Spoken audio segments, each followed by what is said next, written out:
This is a GK Media podcast.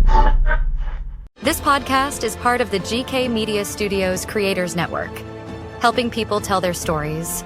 Become a storyteller today and learn about our podcaster network at gkmediastudios.com.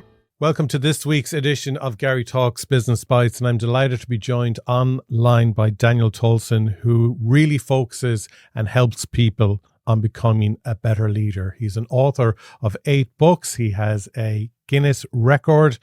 He has done 10,000 scientific insights into emotional intelligence. He's done numerous case studies. He's worked with massive businesses. He's helped businesses pump millions into their bank accounts. Daniel, thank you so much for joining me today online. Mate, g'day. Great to see you there. And I wish I could claim that Guinness World Record. That one belongs to my customer. I can claim that I'm the Australian champion. You're in great shape for those who are watching the video version of this podcast. And, you know, they all say it's so important to be healthy, you know, be as athletic as one can. But for someone who's really on the ground working with, you know, thousands of leaders every year, is it clear as daylight to you that those who are really healthy and fit are better leaders than those who might be unhealthy, you know, obese even? Or is that just wishful thinking that if you're really healthy, you'll be a great leader? Like, have you seen great leaders who would not necessarily be in the best of health? I've never seen an obese leader who's succeeded long term. I've never seen a heavy smoker or a heavy drinker succeed long term. And when you're obese, when you drink, when you smoke, it impacts your sleep. And when your sleep's impacted, you can't function correctly. You can't make the right decisions. And if you look at people like Jeff Bezos, he's super fit in his 50s or 60s. He also expects the same level of fitness from his executives, but he also expects that they have really good sleep hygiene. And what he says is he wants all of his leaders to sleep for a minimum of 8 hours a night. And the reason is that they have to make decisions about that business for the quarter that they're going to operate in a decade from now. And it takes so much energy, physical energy, to think. I was told by one of my clients recently, he leads a team of 175 people. He said that a grand chess master burns through 6,000 calories a day. Wow. When they're playing chess. I do 10,000 to 12,000 steps a day, and I'm lucky to burn 800 calories. But they're burning 6,000 sitting there only using brain power. So in the early days, you can get away with it. But as you get older, if you're sleep deprived, your body doesn't release melatonin and it doesn't release serotonin. So you have poor sleep, then you have poor emotional regulation. You have poor emotional regulation and you make bad decisions, and it repeats. So every leader who I work with who's getting into their 40s and 50s, all of them have a goal for better health. And if they just get that health component right, the business follows. But I've never seen it the other way around. Well, that leads us nicely into talking about emotional intelligence, because that's so important in today's world to be successful as a leader. Can you break down for us what is emotional intelligence for a leader? I'll give you the easy version. My mum and dad, they owned a pawnbroking business. And so I Pawnbroking. Pawnbroking. I happily say that my mum was in pawn. I wasn't sure if you said porn. I was. We were both, our family were the local porn stars. And you've seen the show in America. And that's what we did. And if we think about emotional intelligence in terms of just being street smart, that's what it is. And my grandfather, he was a gambler. And he would always say, never gamble against the house. The house always wins. So in emotional intelligence, the first part is self-awareness. You've got to know who you are. You've got to know your strengths. You've got to know your potential limitations. Because in business, sometimes people just go too deep too soon. And it's because they don't understand their risk tolerance. Secondly, in emotional intelligence, we have what's called self-regulation. And that's the ability to get yourself out of any mental or emotional rut that you get in. And if you're starting a business and you're prospecting, you're presenting, you're selling, and you're following up, 95% of your life is going to be about experiencing rejection. Because most people don't say yes to your offer. Most people are going to say no to your offer. But you can't lose enthusiasm. You can't lose hope. You can't lose your optimism along the way. So you've got to be able to get out of that mental rut. And then thirdly, you've got to have motivation. And unfortunately, for most businesses, they fail in the first 2 years. And you've got to understand that you've got to have that level of motivation to get past the first 2 years. In the first 4 years, you'll make a little bit of money. You'll pay back all your debtors. And most businesses historically do not turn a profit until 7 years. And if you run out of energy, if you run out of motivation before the 7 years, you'll never cross that line where all the magic happens. The fourth pillar of emotional intelligence is social awareness. It's looking across at you, and it's looking across at your customers, it's looking across at your team members, and it's having empathy. And empathy is about understanding their emotional makeup. Why do you think and feel the way that you do? And if we can see everybody as different, not the same, we're going to be a lot better. I used to co-lead a team of 17,500 cabin crew. Every day I'd get 17 new cabin crew. You couldn't use a one-size-fits-all approach with 17,500 people. People were crying out saying, I want people to know my name. My staff number was 394,887. I was staff number 40,000. And I got it. I'm Daniel. Don't call me my staff number. And so we've got to give people individualized service. We have to become an attraction business, and we attract them emotionally. And then fifthly is what we call social regulation. And social regulation is about influence and persuasion. You've got to influence your customers to put their hand in the pocket and take out the money or the credit card. And if you can't make a sale, business fails. You've also got to influence and persuade top talent to come and work with you. You can't let the top talent and go and work for your competitor. And so they're the 5 key pillars of emotional intelligence. They have nothing to do with your IQ. And yes, you can teach an old dog new tricks because it's been proven that you can gain emotional intelligence over the years. And if we just come back to being street smart, that's what it is, being street smart.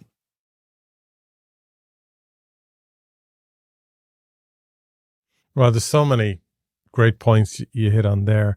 And one of them, I think, which we can dive a little deeper into, because it's very relevant, I think, for the younger generation today as well, is you said it could be, 7.5 years or so till a business starts making a profit. Yep. And,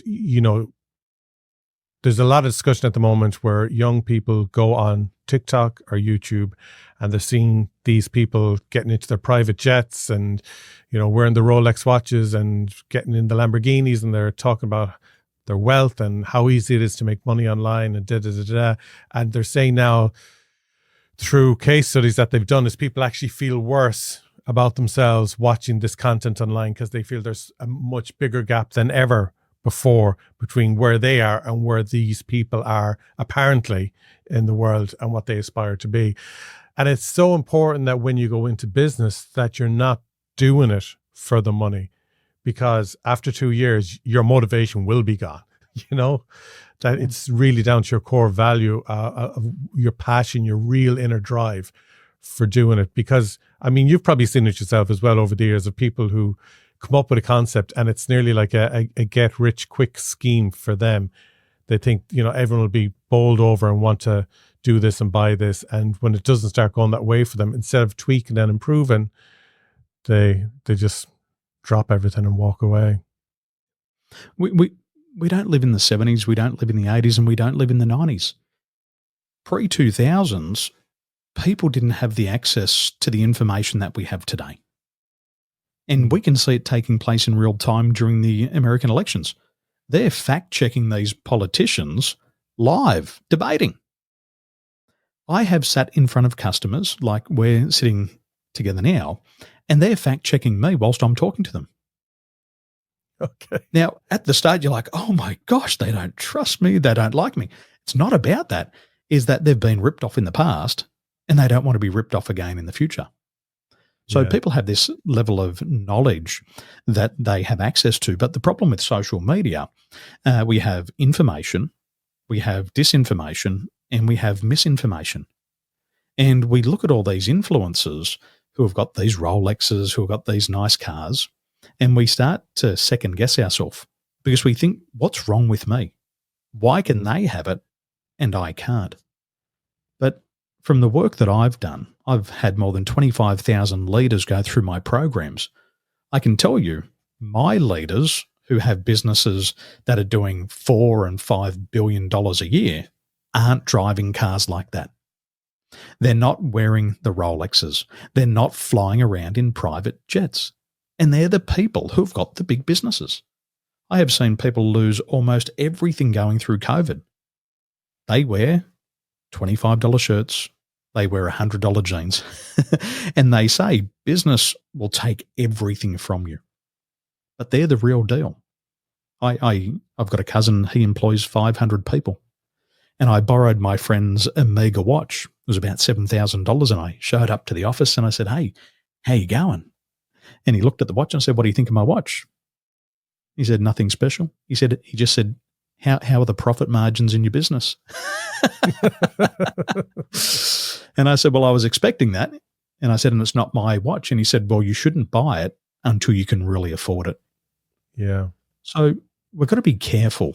The way that social media works is that people put posts online to inflate their ego, and it's called a highlight. They're just showing you a small portion of what's happening. But most of the time, it's a lie. One of my clients in Australia, he hires 250 private investigators in his firm. 250. And he talks about these influencers. He says, Daniel, in America, in places like California or Miami, you can go to an airport and you can hire a private jet to walk on and do photos on. Okay. You can pay like $50 to stand next to the Lamborghini. You can pay $50 to put the watch on, and they've got all the green screens there, and it's set up specifically. And it's a scam. Wow. So that is mad. Don't be under the illusion that it's happening, because for the majority of people, it's not.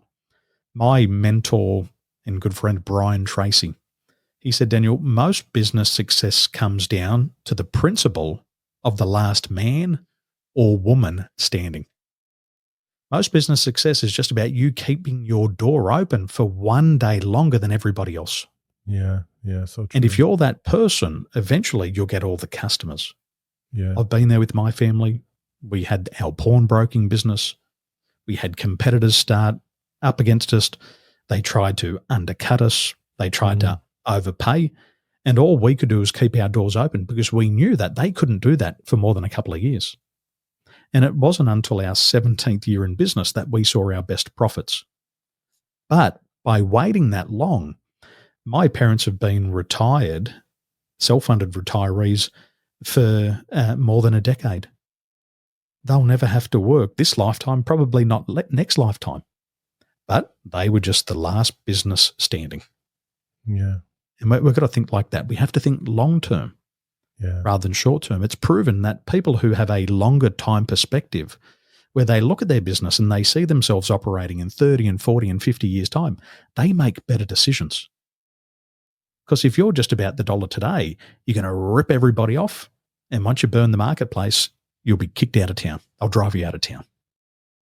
Yeah, it's interesting because, again, there's this attitude of, come up with a business concept, grow it, and then after 10 years, flip it, and this aspiration of even moving to the Bahamas in their early 40s, early 50s. I don't know how long you can sit on the beach staring at the ocean before you get bored, but it's something I've learned, certainly over the last couple of years, is that attitude of longer term thinking. It makes the process more enjoyable. because it kind of just calms everything down, and then you're really thinking about growth and sustainability rather than just a shorter term thing, because once I get to there, I don't care anymore. Yeah. One of my clients is a family business of my cousins, and I have been working on that farm since I was 14. I'm now 44, and I work with them as a consultant. And that's a 30-year journey. It's also a 4-generation business. And in my opinion, they're just getting going. They're just warming up. The best is yet to come. And they don't spend a lot of money on fancy things because they understand the marketplace. They understand that things like COVID, something like that, comes every couple of generations. See, I come from a family of farmers. My dad's one of 12 children. And my father would say to me, he would say, Daniel, on a farm, if you can just have one good year in 7, you will survive. If you can have 2 good years in 7, you'll set yourself up for a lifetime. And that's how our family think. They think in terms of seasons. They think in terms of having a good year and expecting some bad years. And that gives them an ability to be resilient. Also, one of the marks of very successful people is they're very frugal. Yeah. I know one gentleman, and he employs 300 people. And he said to me, if I can profit $1 in my business, I've got a profitable business. He says, if I can pay myself, pay all of my wages and have no debts and still make $1, I've got a successful business. And that's how he was thinking. Now, his business probably does maybe 500-600 million a year in turnover. And that's how he thinks. And that's what I believe is the real deal, is that these people, they're not all that flashy. They're not saying don't have those nice things, have them, but you've got to be able to afford it. Yeah. And if you can't afford it, just don't buy it. Yeah. Yeah. Don't put yourself in debt just to impress other people who really don't care about you, to be honest. No. The banks don't like me because I'm not in debt. And that's, some people say, well, you got to spend money to make money. Look, I don't want to wake up in the morning and think that 80% of my profit margins are going to be spent on interest only. I don't believe in that. I've been a money lender, and I understand that people get themselves into so much debt in business. They buy the car not because they can afford it, but they're trying to impress their competition. I used to work with a group of personal trainers, and they were taking steroids and doing testosterone and all these other wonderful things, not to impress the customer, but to impress their competitor. So we've got to be careful with influencers. We've got to be very careful. Yeah, it's so true. Even you know, I have seen it with other businesses where they do get the fancy vehicles and pump a lot of money into that exterior look of the business, but they've put themselves in huge debt, but they're trying to create an impression for, you know, other businesses or other potential clients to see that, oh, we are a success. But if it doesn't work, it's a massive boo-boo to be making. You know what I find hilarious, Gary, is a lot of guys who go to the gym and get themselves all buffed up, the only people who come and talk to them about their muscle shape is other men. Now, if that's what you're hoping for, good luck. Yeah. Like I've my body's relaxed a lot over the years, and my wife loves me the way I am. She's not asking me to have a six pack. Yeah. She's not asking me to be ripped and look like an X-Man. That's not what turns her on. What turns her on is me paying attention to her, understanding who she is, her needs, what's important to her, having a conversation. One thing that came out interesting, that was interesting recently, is that people actually spend more time brushing their teeth every day than they do in uninterrupted conversations with their children. And the most precious commodity we have on the planet is attention. So what we have to learn is that people just want to be seen. People just want to be heard. And when you hit jackpot and that customer emails you or walks through your front door or calls you on the phone, treat it like gold. Yeah. Because people are crying out for attention. And I learned this when I was 19. My uncle, who was my first mentor in real estate, he said, Daniel, you'll never listen yourself out of a sale. You'll never listen yourself out of a sale. And I would go in and I'd listen to their wants and needs and fears and frustrations. And they'd say, gee, you're a nice guy, Daniel. And I'd say, keep talking. Yeah. And then they just want to sign the contract. And it's attention. That's what people really want. Yeah. I've been promising my wife a Hermes handbag for 13 years. But she gets me every day listening to her. And no one else can do it as good as me. But just staying on that subject of listening, and you were talking about, working with, was it the Emirates airline? Like that hiring process, Generation Z, Generation Alpha, they're coming in over the next number of years now into a workplace environment, and they have completely different expectations to what millennials and generation, previous, whatever they were, baby boomers would have had as expectations. And it's important, especially when there's so much fighting over recruitment amongst businesses and competitors at the moment, that you for yourself in business get it right. You want to get the cream of the crop so your competitor doesn't. But what's the process that one should be thinking about as a leader in terms of hiring? One of the big shifts that we've got to acknowledge is that the new generation is going to have up to 40 careers throughout their lifetime. Wow. And we've moved from lifelong employment to lifelong employability. So what we're looking for today is somebody who's employable, somebody who's constantly updating their knowledge, constantly updating their skill, constantly working on their attitude. And we've got to look at these individuals. And in this market, we've got to hire for attitude, and then we should train for skill. Because if you find somebody who's willing to work hard, who's willing to move outside of their comfort zone, who's willing to try new things, you can train them on anything.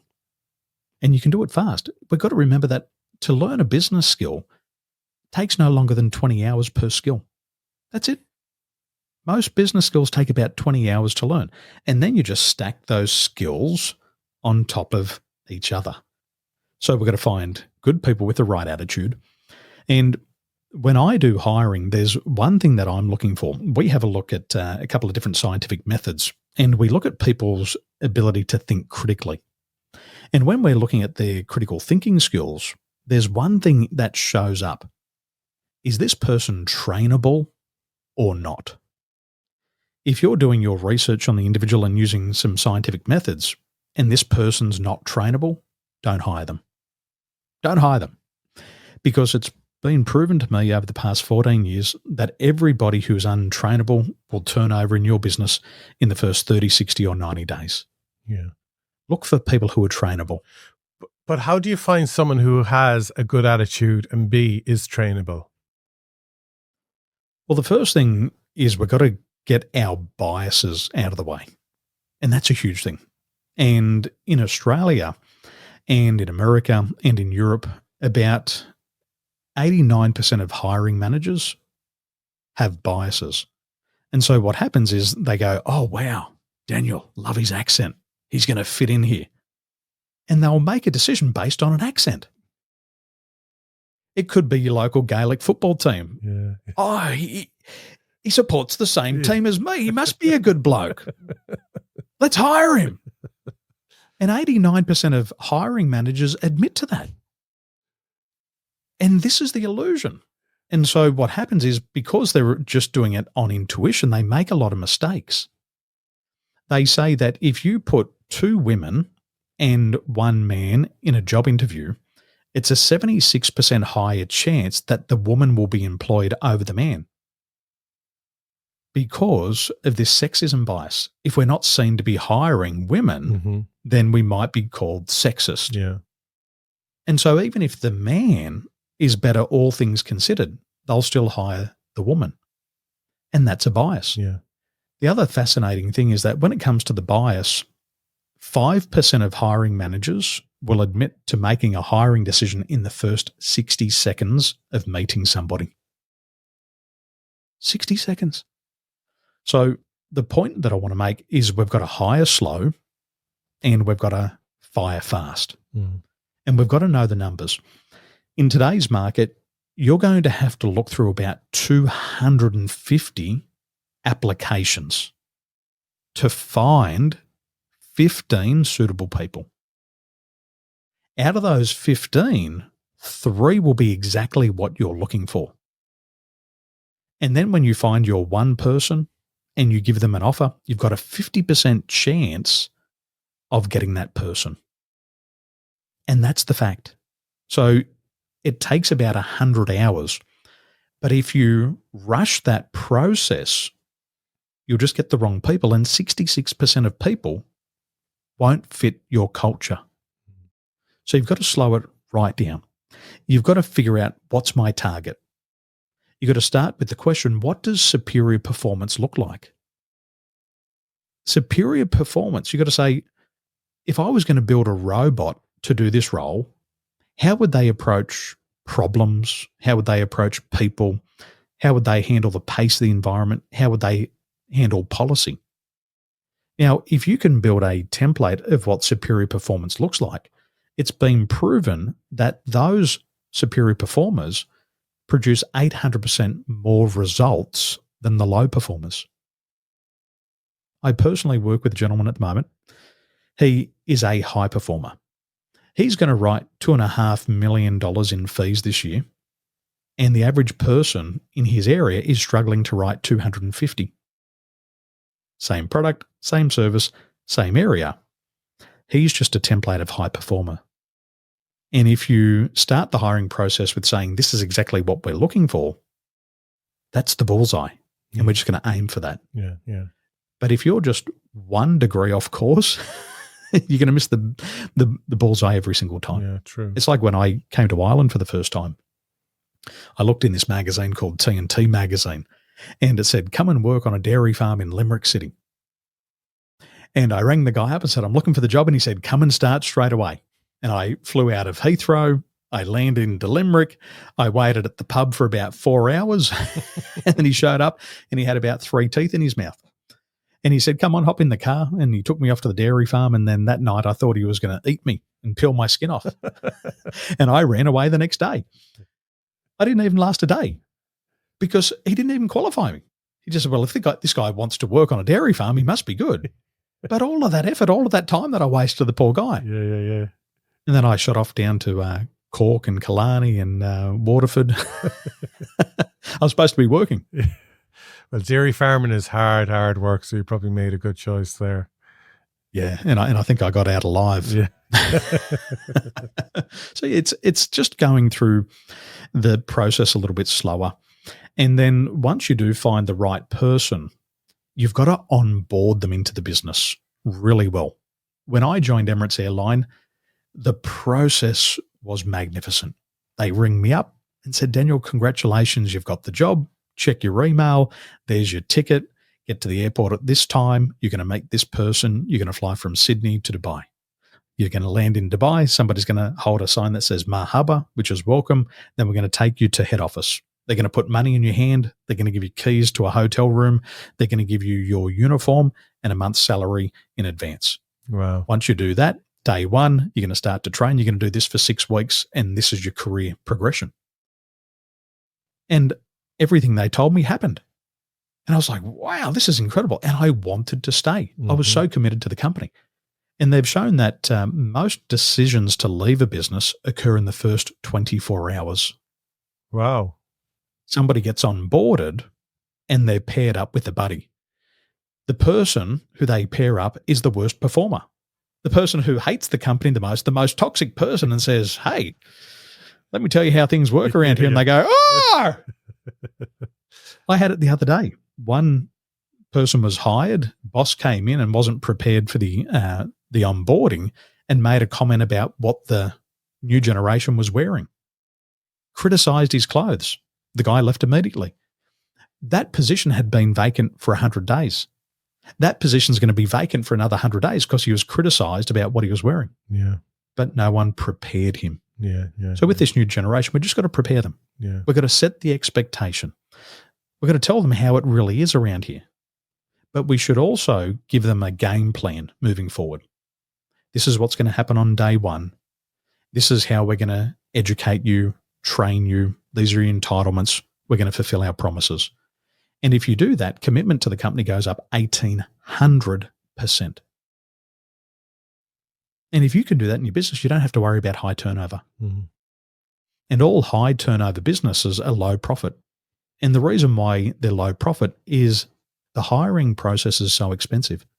If you hire somebody and you lose them quickly, that hiring cost is 3 to 5 times their annual salary. So if you're going to pay somebody 50,000 euros and the company screws it up, the cost to the company is a $250,000 cost. And if that seat's been vacant for 6 months, there's been no productivity. Yeah. It's been your 100 hours looking through 250 resumes. Yeah. And then it damages your reputation. All of the time, all of the cost involved to get that person on board is a sunk cost. Yeah.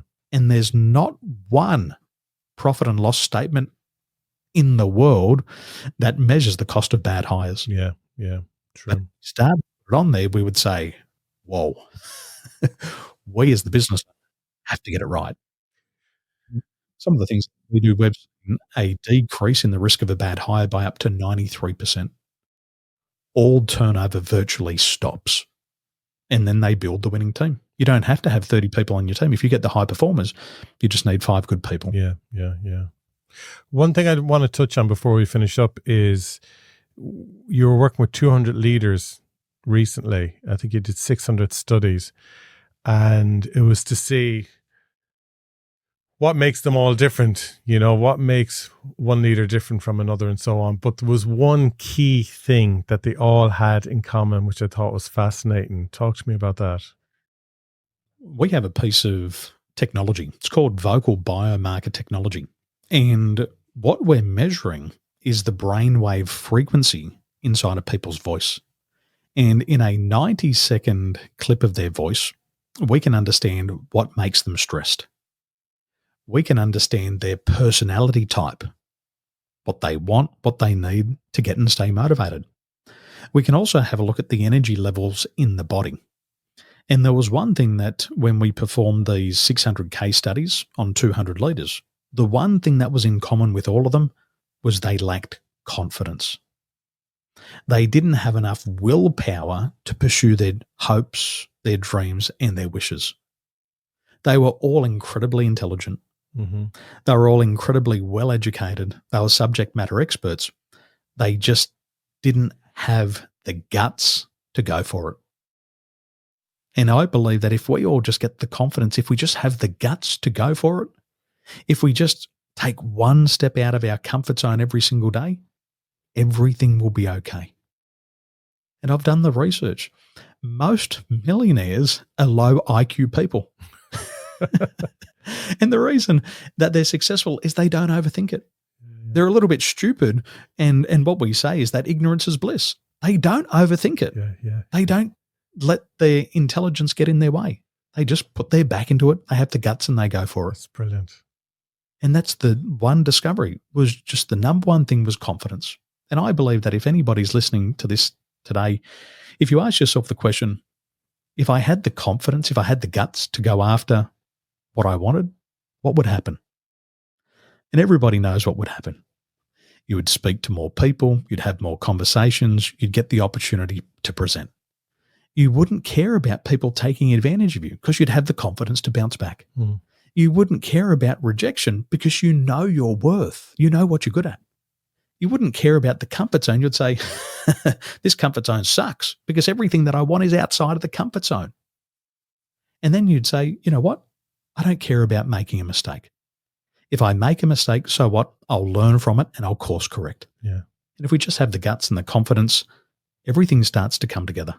Brilliant. And that's the one thing we discovered. And every person we spoke to, they said, Daniel, Nenny, That's 100% what's holding me back. I'm my biggest enemy. Everybody else, I had a lady say it to me the other day. She says, people tell me all the time, my product and service is going to change lives. But the problem was, she just didn't have the confidence to act on it. That's it. Daniel, it's been an absolute pleasure chatting to you today. If people want to get more information, head over to the website, DanielTolson.com, and you can also do that 90-second test on yourself and see the results that you get. I could talk to you for hours, there's no doubt about it, but I just hope that people just pause and listen to all the brilliant anecdotes and stories and tips you gave in this episode, because there's so much value that they can get out of it. Thank you so much, Daniel. Cheers, mate. Thank you.